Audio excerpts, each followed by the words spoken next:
주님을 구리하니라. 하나님은 내 힘입니다 라는 제목으로 말씀을 전하겠습니다. 사람들은 말합니다. 건강한 것이 힘이다 라고 말을 합니다. 맞는 얘기입니다. 건강이 있을 때는 무엇이든지 할 수 있을 것처럼 느껴집니다. 그러나 시간이 지나면 건강은 반드시 약해지게 되어 있습니다. 병이 찾아오기도 하고 결국 사람의 힘은 사라지고 마는 것입니다. 사람들은 또 말합니다. 돈이 힘이다 라고 말을 합니다. 돈이 있으면 많은 것을 할 수 있는 것처럼 보입니다.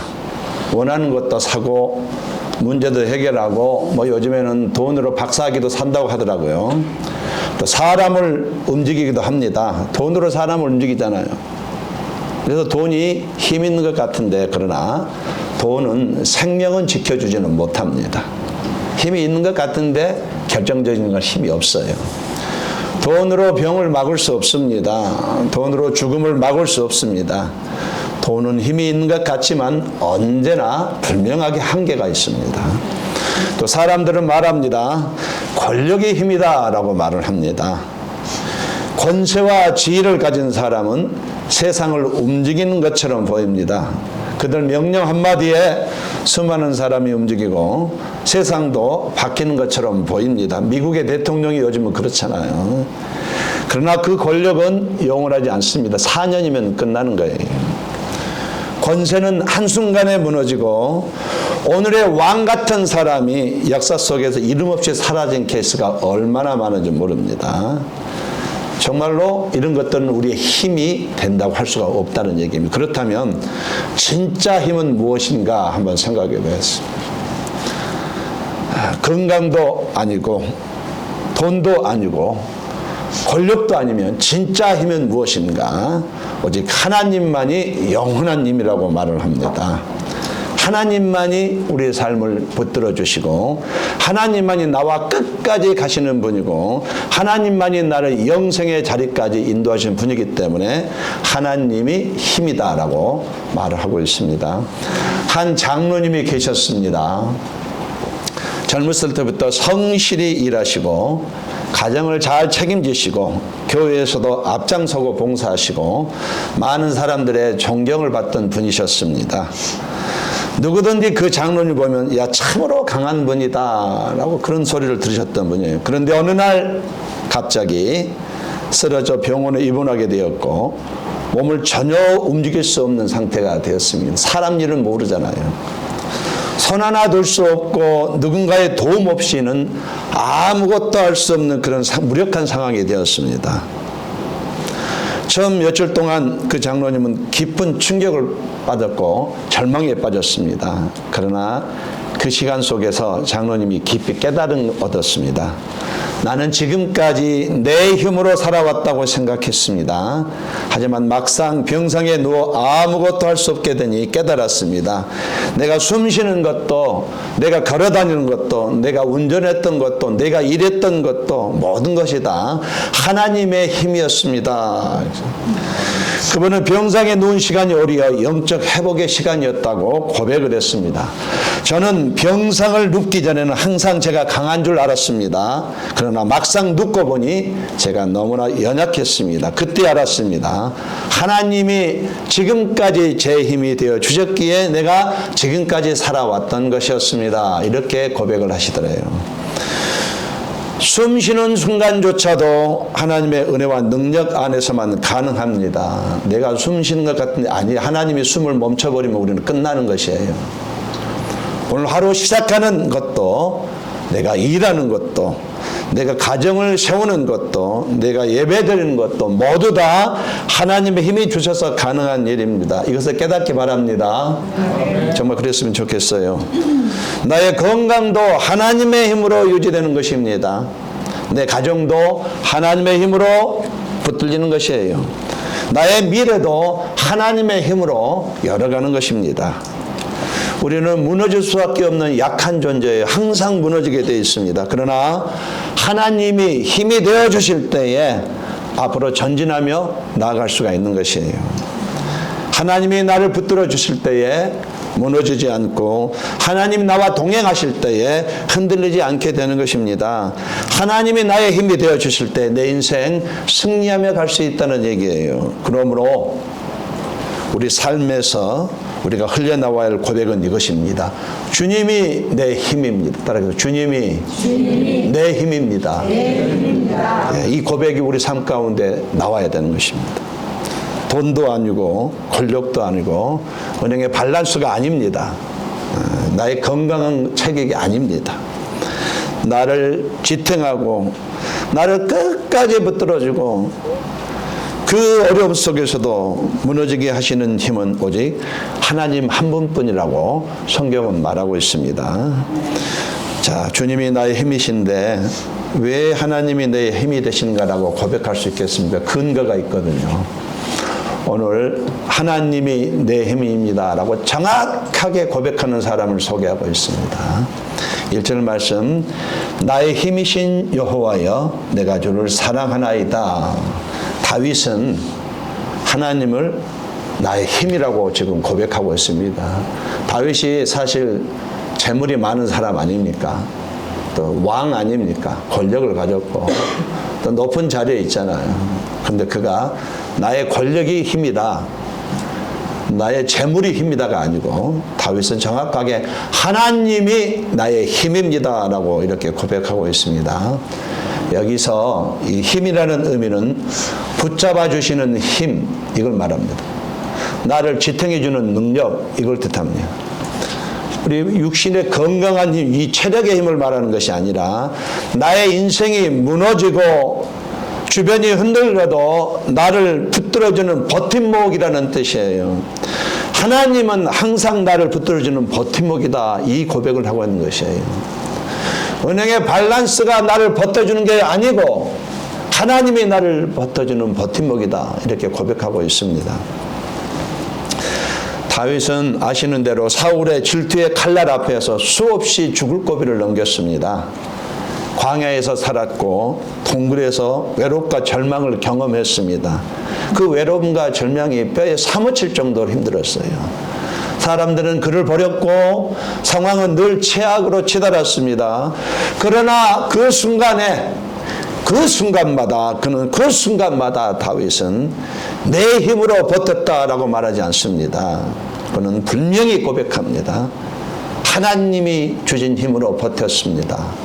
하나님이 나의 힘이셨습니다.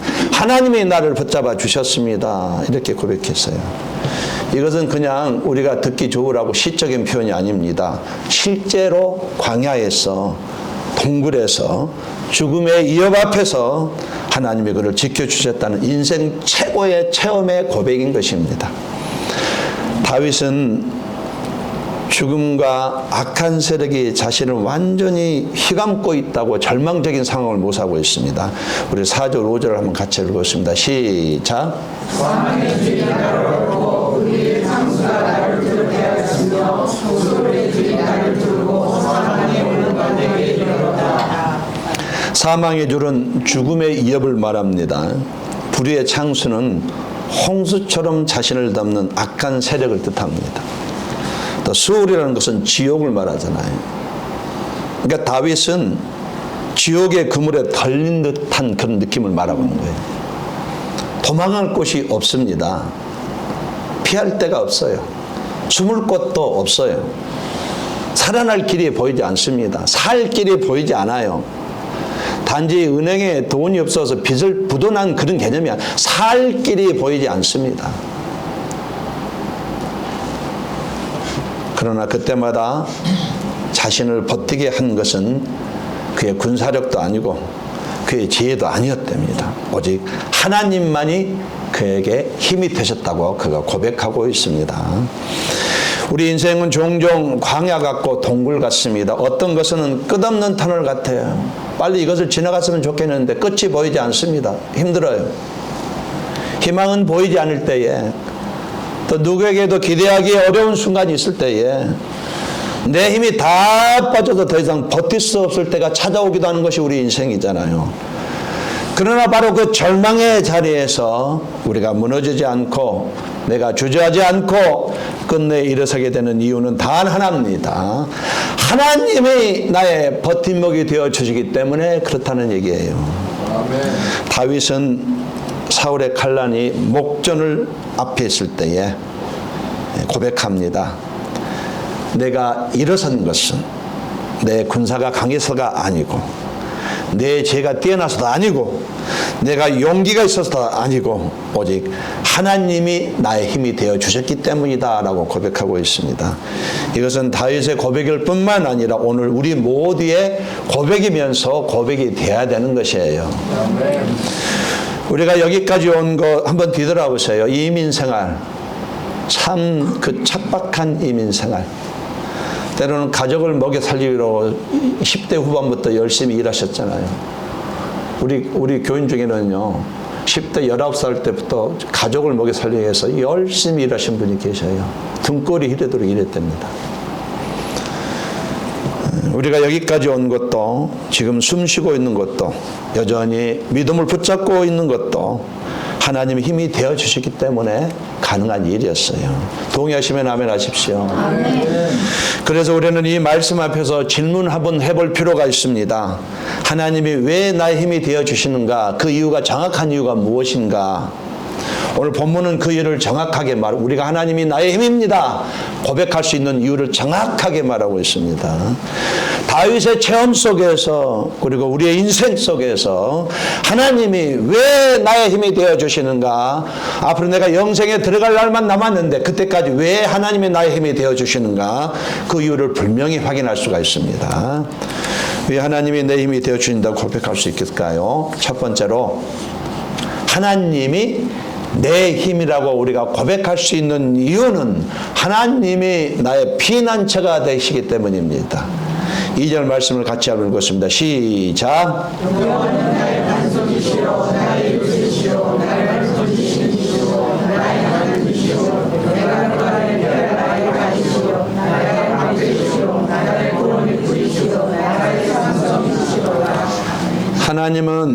다윗은 하나님을 8가지 이미지로 묘사하고 있습니다. 반석이시래요. 하나님의 반석, 튼튼한 바위란 뜻이에요. 하나님은 나의 튼튼한 바위셔요. 나의 삶을 받침해주는 바위다. 하나님은 나의 요새라, 나의 구원자, 나의 방패, 나의 구원의 뿔, 나의 산성. 근데 이 모든 것들이 어떤 표현이냐면은 전쟁터에서 생명을 지켜주는 완전장치를 말하는 거예요. 반석, 흔들리지 않고 무너지지 않는 나의 삶의 기초, 기반. 아무리 망해도 흔들리지 않는 것, 기반, 기초. 망할 수가 없는 거예요. 그러니까 요새와 산성, 적의 공격을 막아내는 든든한 방어막, 방패, 날아오는 화살을 막아주는 나 개인적인 보호장치, 구원의 불, 나의 승리를 상징하는 능력의 표현. 다윗에게 하나님은 단순한 도움이 아니라 절대적인 피난처였어요. 절대적인 피난처. 사람들은 은행에 밸런스가 있으면 안전하다고 믿습니다. 우리 가운데 그런 사람 많아요. 어려움이 오면 기도부터 하지 않고 밸런스부터 체크하는 사람 많습니다. 권력이 있으면 든든하다고 여깁니다. 건강한 것이 있으면 힘이 있다고 여깁니다. 그러나 이런 것들은요, 다 모래성과 같고 한계가 있습니다. 돈은요, 얼마든지 한순간에 날아갈 수 있습니다. 권력은 바람처럼 사라지게 돼 있어요. 건강은 시간이 지나면 반드시 없어지게 돼 있습니다. 그것들은 우리를 끝까지 지켜주지 못합니다. 그러나 하나님은 다릅니다. 네 안에 오신 이 하나님은 다르신 분이에요. 왜 내 안에까지 오셨을까요? 심심해서 오셨을까요? 하나님은 네 안에서 흔들리지 않는 반석이셔요. 영원한 요새입니다. 한 번도 변하지 않으시고, 나는 변한데 그분은 변하지 않으셔요. 나는 무너지고 있는데 매일 무너지고 있는 하나님은 한 번도 무너지지 않으시고 나는 그 중간에 멈추는데 하나님은 끝까지 나를 지켜주시고 인도하여 주시고 보호하신다고 성경은 말하고 있습니다.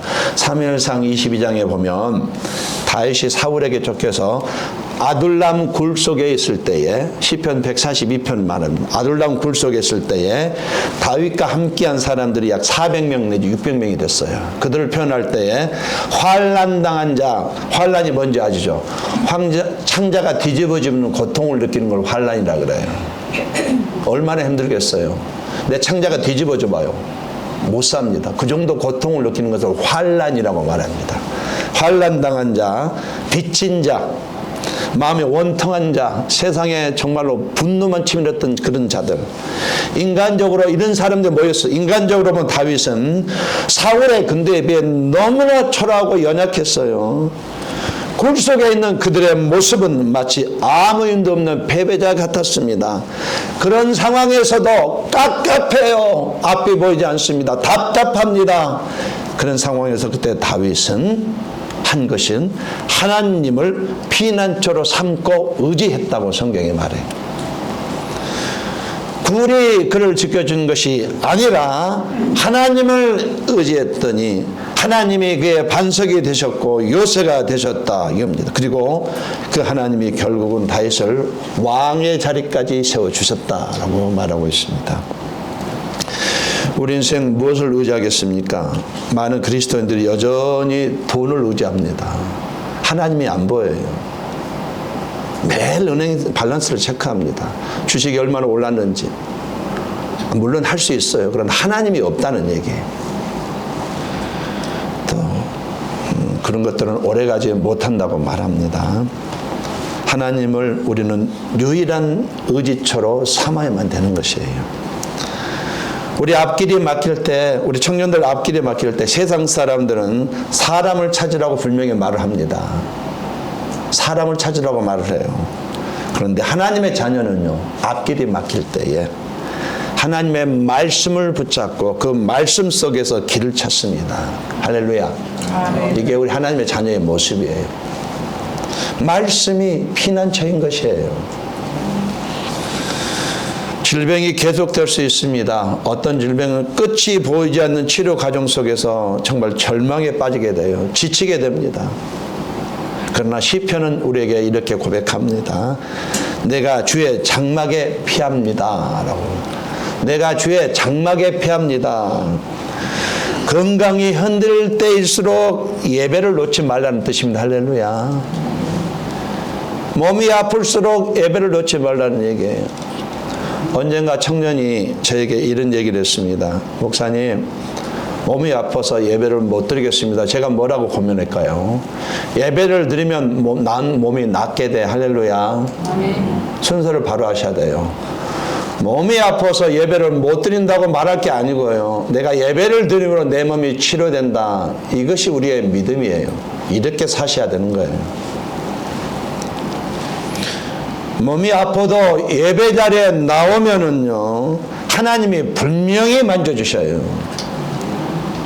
그리고 교회 공동체가 붙들어주게 되어 있습니다. 저렇게 살려고 하는데 우리가 가만히 있을 수가 없지. 하게 된다는 얘기예요. 이런 것이 우리의 피난처라는 얘기입니다. 경제가 불안하고 사회가 흔들리고 앞길이 보이지 않되 세상이 험악할수록 우리 그리스도인들은 불안에 휩싸이지 아니하고 그럴 때에 세상이 험악할수록 세상이 음란할수록 세상이 약할수록 세상이 깎아갈수록 AI가 점점 발달할수록 세상은 점점 삭막해지는데 그럴 때일수록 우리 하나님의 자녀는 뭘 하냐면은 성령의 음성을 붙들어야 되는 거예요. 성령님이 나의 피난처입니다. 내 안에 계신 성령님이 나의 피난처. 왜 이분이 나로 왜 오셨어요? 나를 도와주시려고 오셨습니다. 이분이 나의 피난처인 거예요. 하나님께 피한다는 것은 하나님만을 유일한 의지처로 삼는다라는 의미입니다.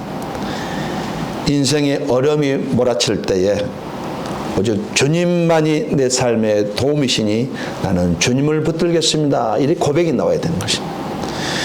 인생의 어려움이 몰아쳤을 때에 하나님이 나의 피난처가 되심으로 나는 오늘도 아주 자신 있게 하나님이 나의 힘입니다라고 고백하는 것입니다. 동의하시면 아멘 하시겠어요? 하나님이 나의 피난처가 되시니 하나님이 다윗처럼 나의 힘입니다라고 고백 평생 하시기를 예수님으로 권면드리겠습니다. 두 번째로 하나님이 내 힘이라고 고백하는 분명한 이유는요, 환난 중에 나의 기도를 반드시 들으시기 때문에. 이 원어를 살펴보니까요, 반드시라는 단어가 꼭 있었어요. 반드시 들으신대요. 하나님의 자녀가 기도하면 아버지께서는 반드시 들으시고 움직이신다고 그렇게 되어 있습니다. 우리 6절 말씀을 같이 한번 읽겠습니다. 시작.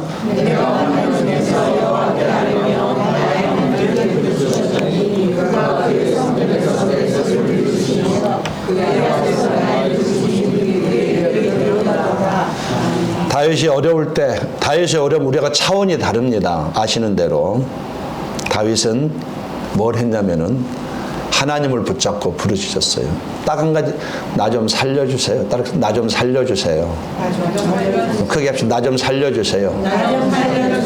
이유가 필요 없어서 하나님 나 좀 살려주세요. 이 기도를 했어요. 다윗은 하나님 제발 나 좀 살려주세요. 하나님밖에 없습니다. 하나님 나 좀 살려주세요. 살고 싶습니다. 이렇게 기도했더니 그 부르짖음이 오늘 6절에 보니까 하늘 보좌에 계신 하나님의 귀에까지 닿았다라고 그렇게 돼 있어요. 한 도시에 큰 지진이 일어났습니다. 건물 여러 채가 무너졌습니다. 구조대가 잔해를 치우면서 생존자를 찾고 있었는데 이 돌더미 속에서 희미하게 어린아이의 울음소리가 들렸어요. 구조대원들은 그 소리를 따라가서 돌을 치우고 철근을 자르고 끝내 그 어린아이를 구출해냈답니다. 만약에 그 아이가 울음을 멈추고 있었다면 아마 구조대원은 그를 찾지 못했을 것입니다. 그러나 그 아이의 그 작은 신음소리가 그의 생명을 살린 것이에요. 이것이 바로 우리의 기도입니다. 이것이 우리의 기도예요. 우리가 어려운 가운데에 하나님께 기도할 때에 하나님은 나의 작은 소리도 놓치지 않으신다는 것이요. 귀 기울여 들으시고 구조대가 달려오듯 하나님이 달려와서 나를 건져주신다는 것. 이것이 기도란 얘기예요. 성경은 우리에게 우리 기도는 어떤 것도 헛된 것이 없다고 합니다. 어떤 것도 헛된 것이 없다고 해요. 그러니 기도는 하고 볼 일이에요. 히브리서 4장 16절 말씀에 그러므로 우리는 긍휼하심을 받고 해를 따라 돕는 은혜를 얻기 위하여 은혜의 보좌 앞에 담대히 나갈 것이니라. 기도하러 나가라 뜻이에요. 기도하러 나가기만 하면 때를 따라 돕는 은혜가 있으니까 기도만 하면 인생이 무너진 것 같은 순간이 올 수도 있습니다. 그때 가장 먼저 해야 될 일은 은행의 밸런스를 체크하는 게 아니에요. 기도부터 하나님께 부르짖는 것부터 시작한 다음에 은행이를 찾아가야 되는 거예요. 아주 짧게라도 주여라고 부르짖으시기를 바랍니다. 하나님은 나의 작은 신음에도 귀를 기울이시는 나의 아버지십니다. 하나님이 내 부르짖음을 들으시기 때문에 나의 작은 신음에도 반응하시기 때문에 오늘 나는 저와 여러분 주저없이 하나님이 내 힘입니다 라고 당당하게 고백할 수 있는 것이에요. 우리 부모님들은 기도하심으로 자녀들을 한번 세워보시기를 예수님으로 권면드리겠습니다.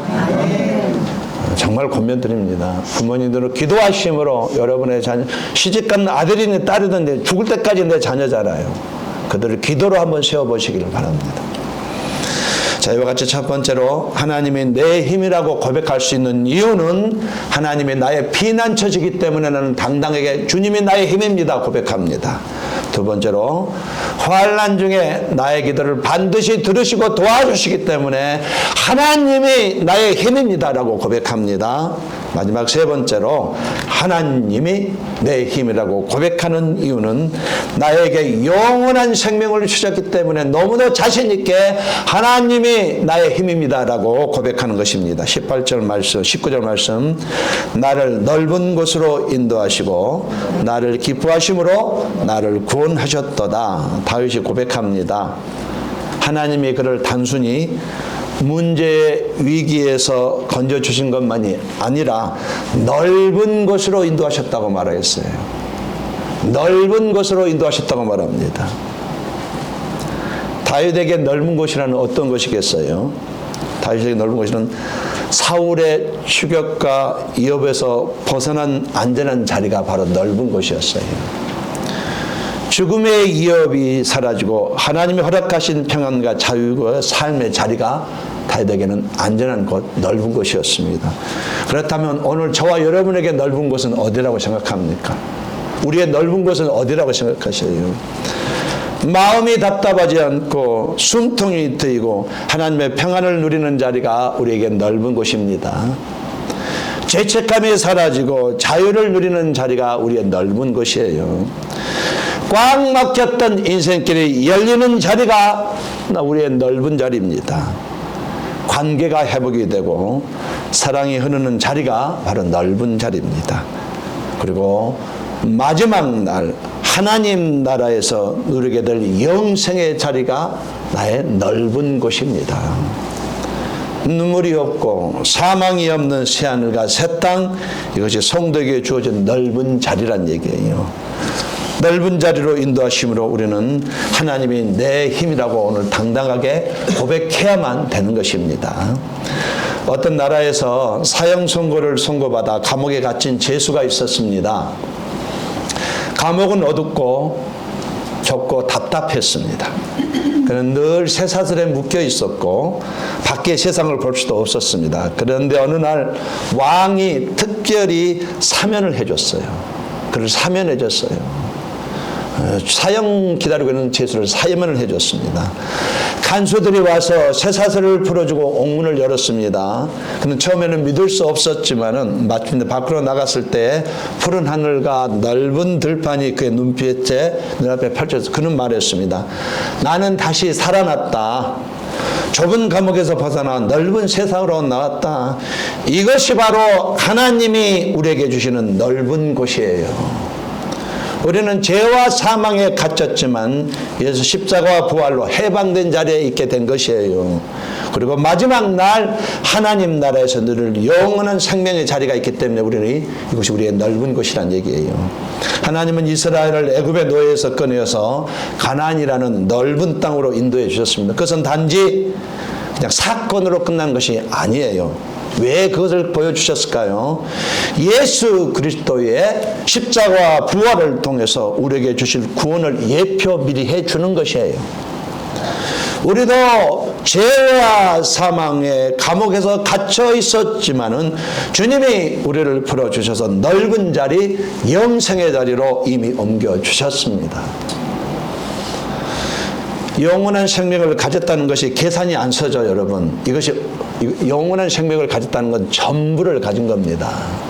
그래서 이 땅에 아무것도 없어도요, 영생을 가지면 다 가진 겁니다. 할렐루야. 이 땅에 다 가졌어도 영생이 없다면 아무것도 가지지 않은 것이에요. 영원한 생명을 가졌다는 사실을 확신하게 되면은요, 이 지구촌은 어떤 상황에서도 흔들리지 않는 힘이 됩니다. 분명해요. 사람이 가장 두려워하는 것이 죽음이잖아요. 그러나 성도는 이미 죽음을 넘어선 생명을 받았습니다. 나는 부활이요 생명이니 나를 믿는 자는 죽어도 살겠고 무릇 살아서 나를 믿는 자는 영원히 죽지 아니하리니. 우리는, 저와 여러분은 이미 죽음을 두려워하지 않는 사람입니다. 할렐루야.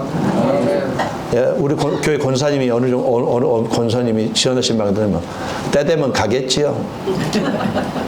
너무 담대하셔요. 다 그렇게 가는 길. 빨리 한번 가보고 싶네요. 할렐루야. 할렐루야. 이게 우리의 신앙이 돼야 되는 것이에요. 정말 천국이 궁금하면 한번 빨리 가보고 싶어요. 이게 우리 신앙 고백이 돼야 되는 것이에요. 죽음을 두려워하지 않는 우리는 세상 어떤 것도 두려워할 필요가 없습니다. 나는 영원한 생명을 가졌다는 이 사실이 우리 그리스도인이 세상에서 두려움 없이 담대하게 살게 합니다.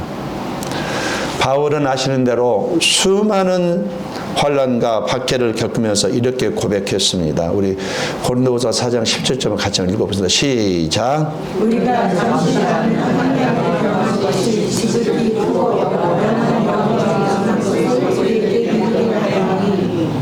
바울의 고백, 어떤 고난이 와도, 어떤 힘들이 와도, 어떤 아픔이 와도 나는 낙심하지 않는다 고백이에요. 우리가 똑같은 사람입니다. 바울, 다른 사람이 아니에요. 현재의 고난이 아무리 힘겨워도 영원한 생명을 바라보며 나는 견딜 수 있다. 이게 바울의 고백이고 저와 여러분의 고백입니다. 할렐루야. 아멘. 따라하겠습니다. 현재의 고난이 힘겨워도 영원한 생명을 바라보면 나는 얼마든지 견딜 수 있다. 이게 우리의 신앙 고백입니다. 고난은 잠깐이고 영생은 영원합니다. 계산이 안 서요. 이 고난은 잠깐 나그네 인생의 길, 잠깐 머무르다가는, 잠깐 머무는데 내가 살 저 집은 영원합니다. 영원히 산대. 계산이 안 서지만 그러나 대충은 짐작을 하는 것이에요. 영원한 생명을 가지게 되면 더 이상 움츠러들지 않습니다. 죄책감에서 벗어나서 당당하게 살아가게 돼 있어요. 오늘 힘들어도 소망을 가지고 삽니다. 낙심 그렇게 하지 않냐고 소망을 품습니다. 이기적인 삶이 아니고요.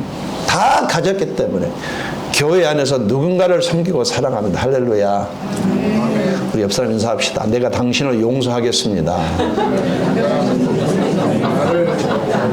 앞뒤 사람에게 내가 당신을 용서하겠습니다.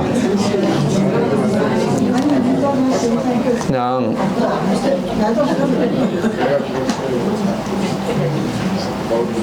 아니 이번에는 부부끼리 아니고 성도끼리도 나는 그런 요구를 하는 겁니다. 예, 저를 용서해 주시기를 바랍니다. 예.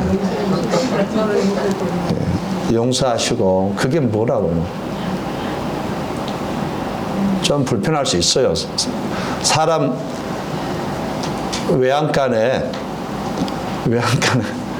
외양간은 냄새가 나게 돼 있습니다. 외양간은 냄새가 나게 돼 있어요. 어떻게 냄새 나는 외양간은 어디 있습니까? 나중에 소 없이 외양간 고치면 아무 필요 없어요. 냄새가 나더라도 더 좋은 겁니다. 때로는 상처가 있고 아픔이 있더라도 저 집산 다시는 내가 얼굴 쳐다봐. 얼굴 너는 끝이다. 끝이야. 끝. 이게 아니고요. 용서해 주시기 바랍니다. 옆 사람은 내가 당신을 용서합니다. 내가 당신을 용서합니다. 예. 한 번 더 인사하겠습니다. 용서해 주세요. 하면 인사하겠습니다. 용서해 주세요.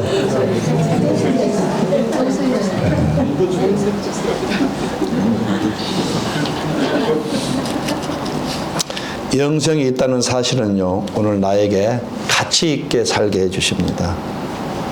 그래서 나에게 영생을 주신 이 하나님, 아들까지 내어주시면서 나에게 영생을 주신 이 하나님, 이것도 부족해서 지금 내 안에까지 오셔서 나와 함께 동행하시고 도와주신 이 하나님, 이 하나님을 나는 당당하게 하나님이 나의 힘입니다 하고 고백할 수밖에 없다는 얘기예요. 따라하겠습니다. 주님은 나의 힘이 되십니다. 네, 말씀의 결론을 맺겠습니다. 오늘 시편 18편은 우리에게 분명히 말해주고 있습니다. 다윗은 수많은 위기와 절망 속에서 끝까지 붙잡는 고백입니다. 나의 힘이신 여호와여, 내가 주를 사랑하나이다. 다윗은 자신의 지혜와 군사력과 용기를 의지하지 않았습니다. 오직 하나님이 나의 힘입니다. 하나님이 나의 힘입니다. 주님이 나의 힘입니다. 이렇게 외치면서 이렇게 험악한 위기를 견뎌냈습니다. 그리고 그 고백이 다윗을 절망을 일으켰고요.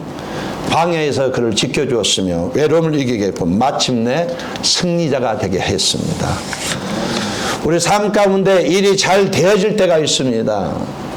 그때는 내 힘으로 했다고 생각하는 경향이 있는데 그러나 그럴 때일수록 고백해야 됩니다. 다 주님이 힘 주셨기 때문에 했습니다. 이렇게 고백해야 되는 거예요. 건강이 무너지고 관계가 깨어지고 앞길이 막힌 순간에도 낙심할 필요가 없습니다. 왜? 그 순간이 바로 내 힘이 아니라 하나님의 힘으로 산다는 사실을 가장 깊이 체험할 때이기 때문에 그렇습니다. 주님은 저는 약하지만 주님은 제 힘이십니다. 이 고백이 위기 속에서 나를 붙잡아주고 이겨나가게 하는 것이에요. 우리 인생 여정이 언젠가는 끝납니다. 평생 결국은 이 땅을 떠나가야 돼요. 죽음이 다가오는 이때에도 우리는 이렇게 고백할 수 있습니다. 주님, 나에게 영원한 생명을 주신 주님이 나의 힘이 되십니다. 죽음을 넘어서 영원한 생명으로 옮기시는 하나님이 계시기에 성도는 오늘도 이 세상을 담대히 살아가는 것이에요. 돈이 힘이 아닙니다. 권력이 힘이 아니에요. 건강의 힘이 아닙니다. 진정한 힘은 영원히 무너지지 않는 힘, 결코 사라지지 않는 힘, 오직 하나님 한 분뿐입니다. 그러므로 우리는 다윗처럼 고백해야 됩니다. 주님이 내 힘입니다. 주님이 나의 반석이십니다. 주님이 나의 요새십니다. 주님이 나의 산성이십니다. 따라서 주님이 내 힘입니다. 주님이 나의 반석입니다. 주님이 나의 요새입니다. 주님이 나의 산성입니다. 아멘. 이 고백이 여러분의 평생의 고백이 되시기를 권면드립니다. 이 고백이 여러분의 삶을 흔들리지 않게 하고요. 두려움 대신 담대함을 주고요. 위기 속에서 붙들어주고요. 날마다 은혜와 감사하면서 살 수 있게 합니다. 이렇게 사시다가 여러분의 고향인 영생에 들어가시기를 예수님으로 간절히 축원합니다.